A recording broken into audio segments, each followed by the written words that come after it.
in and squinting into the sun. So I'm here in Duncan to check out one of the established homeless camps that's been set up by the City of Duncan and Cowichan Affordable Housing. And I'm here with John Horn and Mayor Staples, and they're in the process of switching over from tents. You guys had these tents purchased and brought in here to back in the spring to cabins. Can you tell me a little bit about this? Well, we started the initiative with the tenting sites, and Michelle and I put together a whole task force, a coalition of folks in the community, both local government and social agencies and government entities, and we created a plan to help all the vulnerable population, would be the term, to stay safe during the COVID epidemic. And so sheltering in place was the model we really focused on.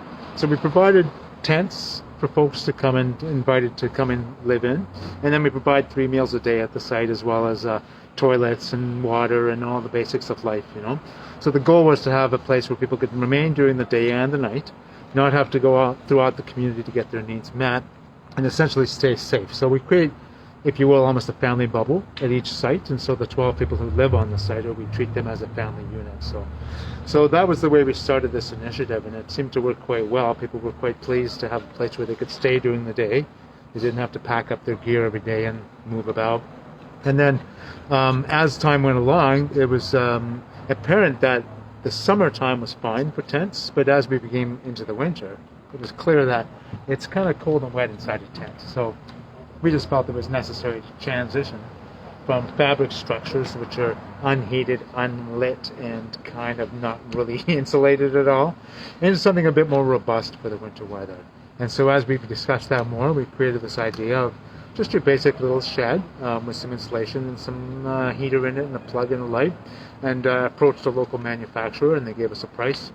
So we shopped that idea around for quite a while, and eventually found, so to speak, a buyer. The federal government agreed to support us on this initiative, and we put that into the play. And now the first batch of units, as you can see today, have arrived. And so the folks who are living in our sites are very pleased to be able to get out of a cold, wet, dark tenting experience, which is, you can imagine camping all winter long, into something that's going to be dry and warm, and of equal importance to them, the ability to lock the door, to keep their belongings safe, to feel secure inside those units, So we're really pleased that we could put this into play. It's a bit of an innovative approach to this, but I think really, if you ask the residents of these sites, for them it's a big deal. They're now moving into something that's almost like a home. And it's going to be their home, and that's going to be really important, I think. And so we're really pleased to be able to do this for these folks and give them a better quality of life while we're keeping them safe during the COVID epidemic. Right on. So there's been sites in Ladysmith, Chemainus, and now you've got 2 sites in Duncan here, and you're looking at a 3rd site for. You want to just tell me a little bit about that? Originally, when COVID came, within the first couple of days of going into the first lockdown, there was a lot of calls coming into the city from local residents and business owners really concerned about leaving their businesses, and there was a lot of concern about the impacts of homeless populations from those businesses and from residents. And then on the parallel to that, there's also the concern of people's health and safety and well-being. And so we reached out at the city to BC Housing and asked BC Housing, what the provincial government was doing or the federal government was doing to support people that were unsheltered at that time.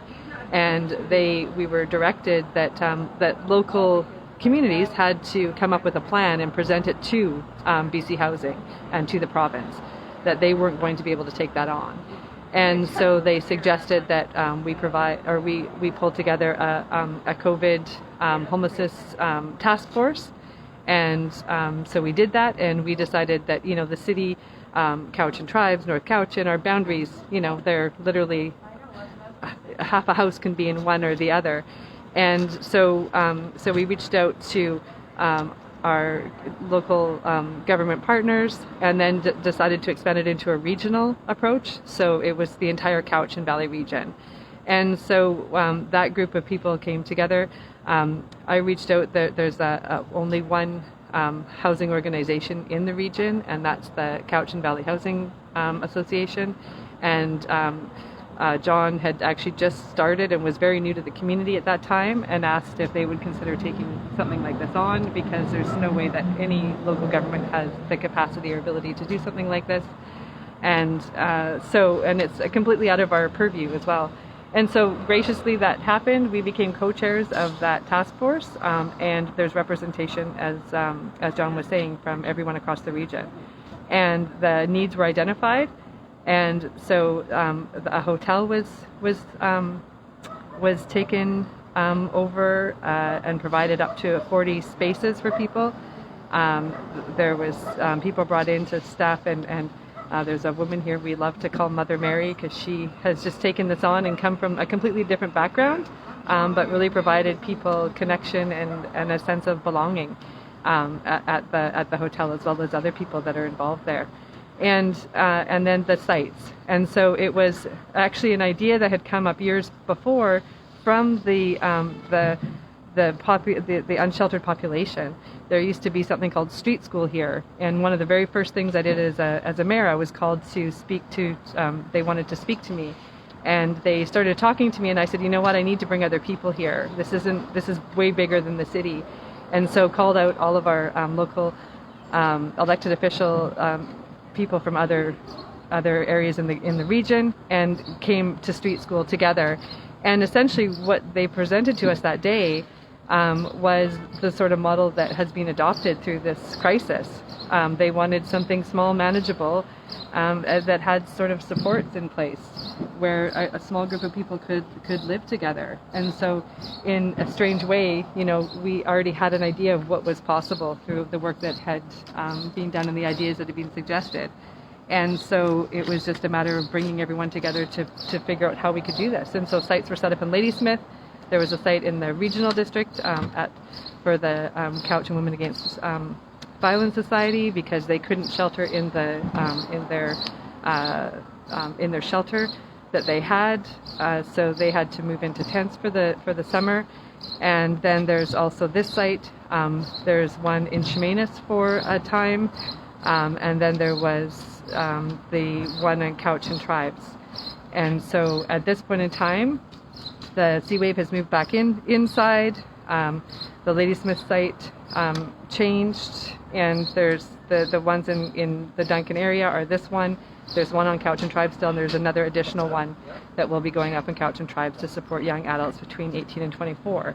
And all the sites are managed in a way that there is security at night. There are people from all the different whether it's Island Health, the ministry, different organizations that have teams of outreach workers that come and connect with people on the site. So they provided support. There's been amazing success stories with people changing their lives around just with having stabilization. There's people who've transitioned into housing, people who've transitioned out of addiction. And there's also this real misperception that everyone who's homeless is addicted. That's just got to stop, because that's just not true either. Overall in the sites, the percentage is not. It's not everyone. It's it isn't everyone. So people need to understand that. There are lots of people just going through really unfortunate circumstances in their life. Everything from injuries to life circumstances to, there's so many different reasons, right? And we just can't stigmatize that. And can't so find a rental. That's just so here we are today, and finally able to move people out of John and I over Christmas, whenever it snowed. I don't remember when that was now.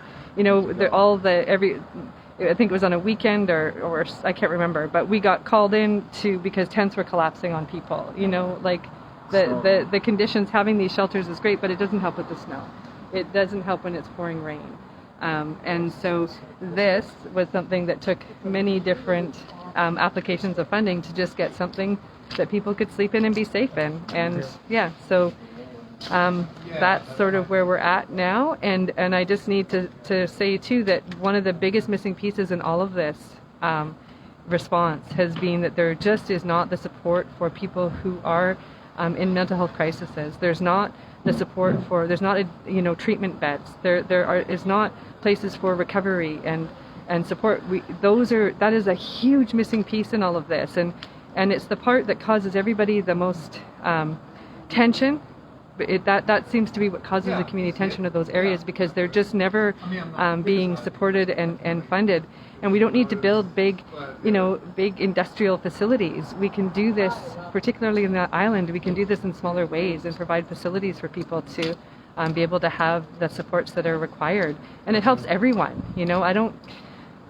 I would always hope to believe in my heart that people really want to do this because it's the right thing to do. And if that's just not how people see the world, that's fine.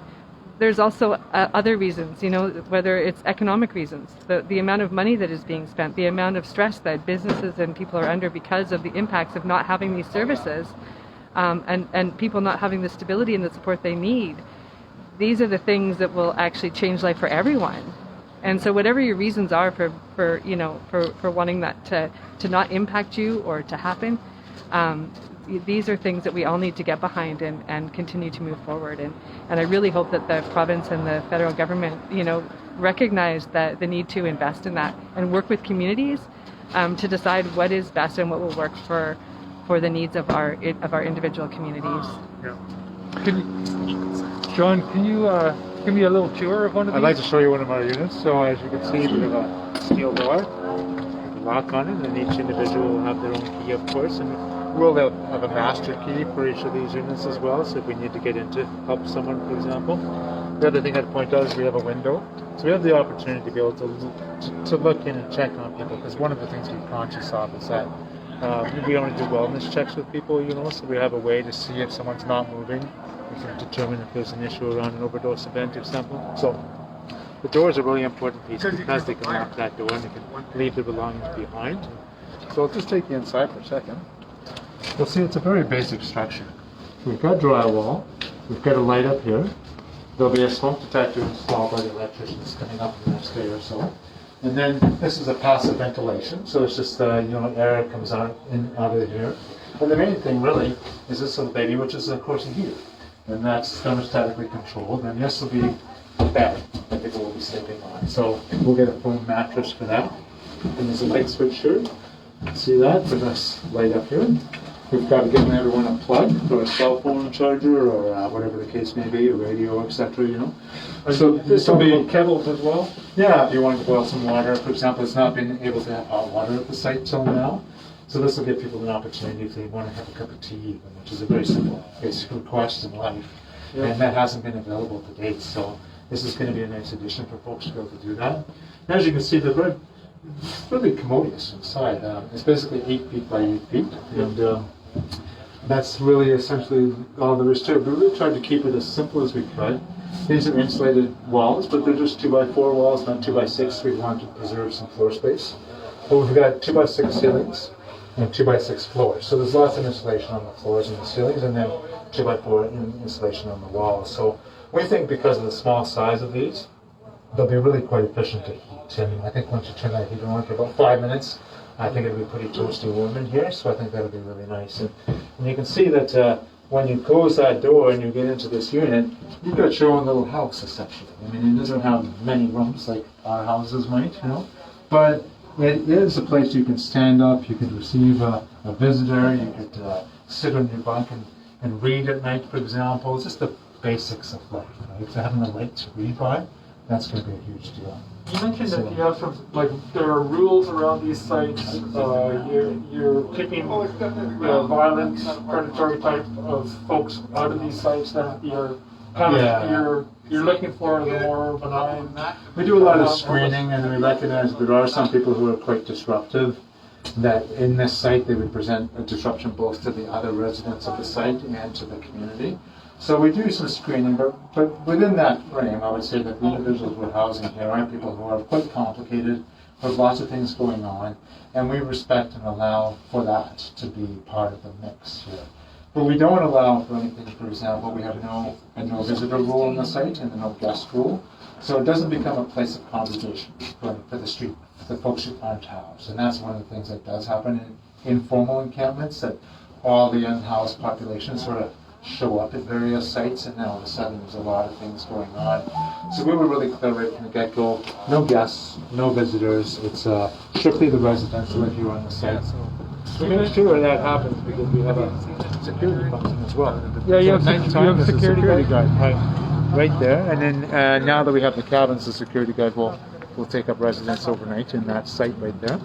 And you mentioned that people were saying that they actually get a good sleep here in this camp. Well, that's a really interesting piece that one of the individuals I talked to said, typically in the life of a homeless person, even at the shelter, you have to get up in the morning and you have to get your stuff and you have to go out the door at 7 o'clock in the morning. If you're sleeping in the park, sleeping rough somewhere, there's typically a bylaws officer or a policeman or a businessman standing over you first thing in the morning saying, get up, gotta go. So their life is spent sort of getting up bright and early, packing their gear and drifting around the town. Secondly, it is a dangerous and volatile world they live in. If you're out sleeping outdoors in the rough at nighttime, it's a very vulnerable place to be. So the expression they used with me was, I have to sleep with two eyes open, because it is dangerous to sleep outdoors at night in strange places like parks and parking lots, right? So when they came here, what they all said to me was, A, we get to sleep in. That hasn't happened in years for us, right? So I'm not getting up at the crack of dawn anymore. And B, I can relax at night and I can actually sleep, because I know I have a security presence on the site. People aren't going to come and disturb me. They're not going to come and mug me. So I feel safe. So what they said to me was, we're essentially sleep deprived all the time when you have this, right?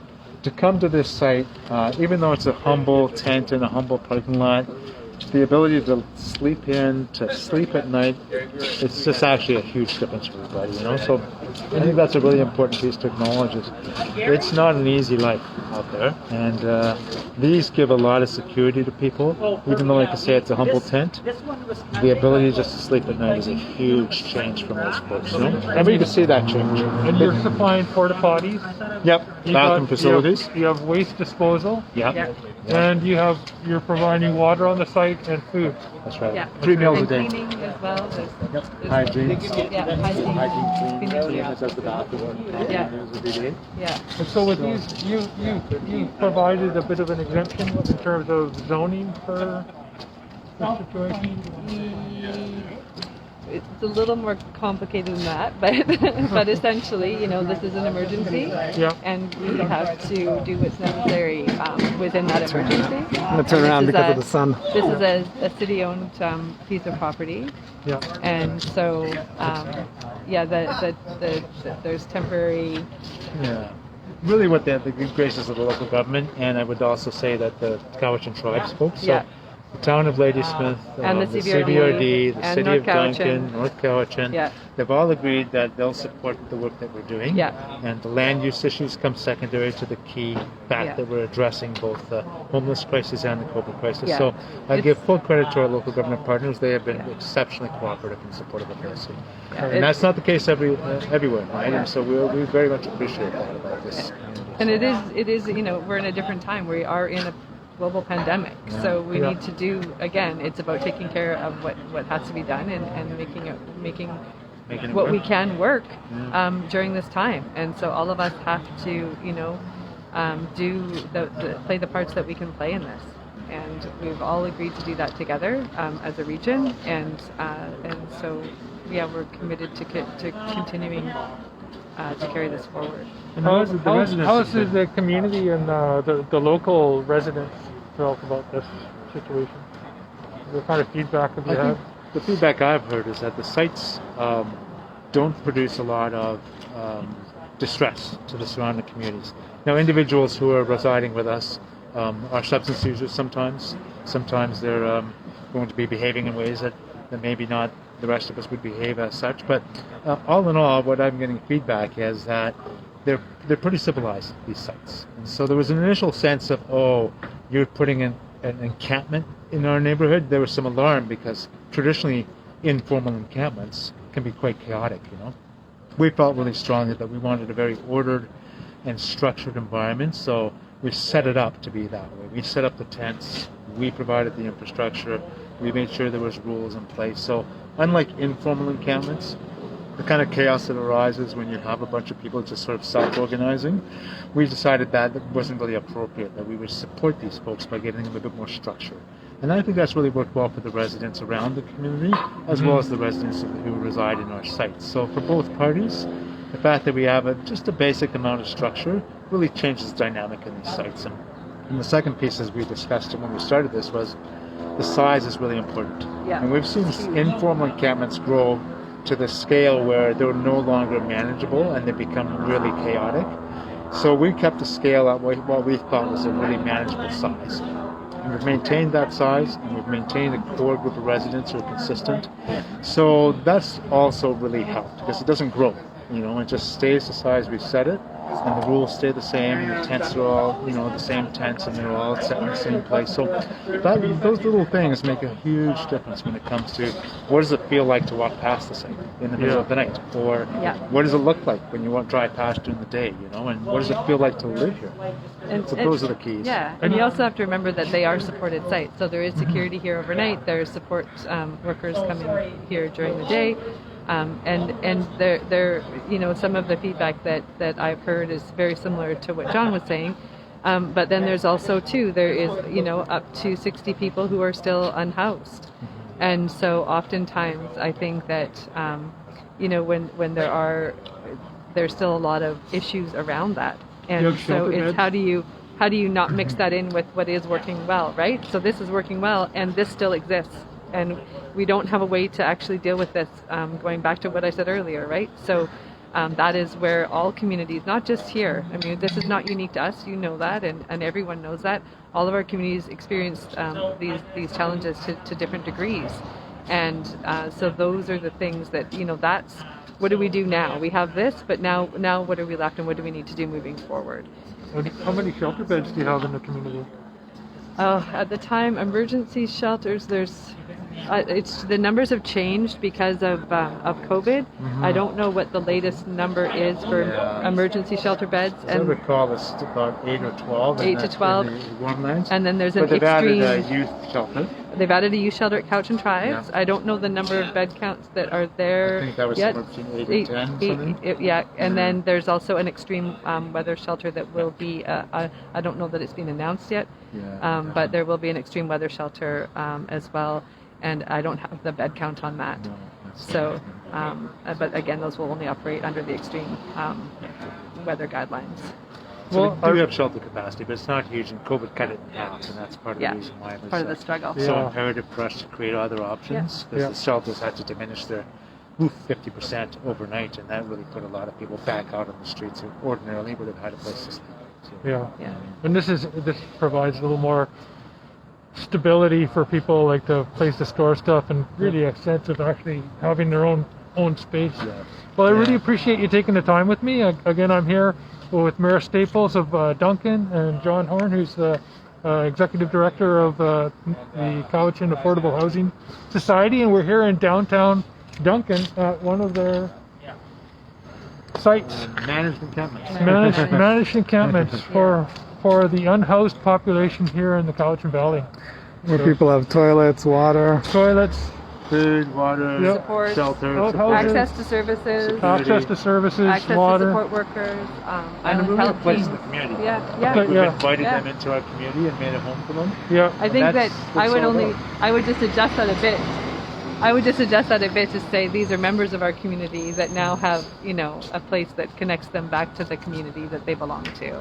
And we have another truckload coming in right now. We do. More of the next group of cabins. So we'll wrap up with that. This is an amazing project. I mean, you're really looking out for the basic human rights of the individuals who are unhoused in your community, and I think you've done an awesome job.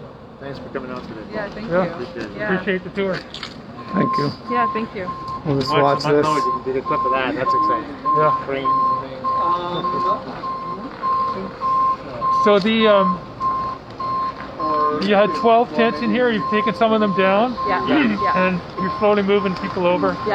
Once the kind of ruckus calms down, we're also trying to make sure that there's not too many people here all at one time because of COVID and everything else. And people also, their privacy and everything needs to be respected. So the support workers will help with all that transition. Right. So are people at a warming center today then while this is going on, or? I don't know where people are today, and I don't believe that our warming center is open yet. But we do have a warming center in the works. Again, there's so many pieces to all of this, right? There's so many pieces to all of this, and I really actually I have faith that this is something, you know, not just here but in other communities as well, that we actually, if we just accept that this is the reality that we have and that there's groups of people in our communities that need support, if we can accept that and recognize that that is a fact and that is not going to change, then we can actually focus on taking care of that, and that helps everyone, you know? I think it's going to get too loud. All right. Well, thanks again. Yeah, thank you. All right.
My mistake is going to be around 8:39.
No, we're not gonna. But you can pry them up, but we're using pry bars to pick them up. To check that.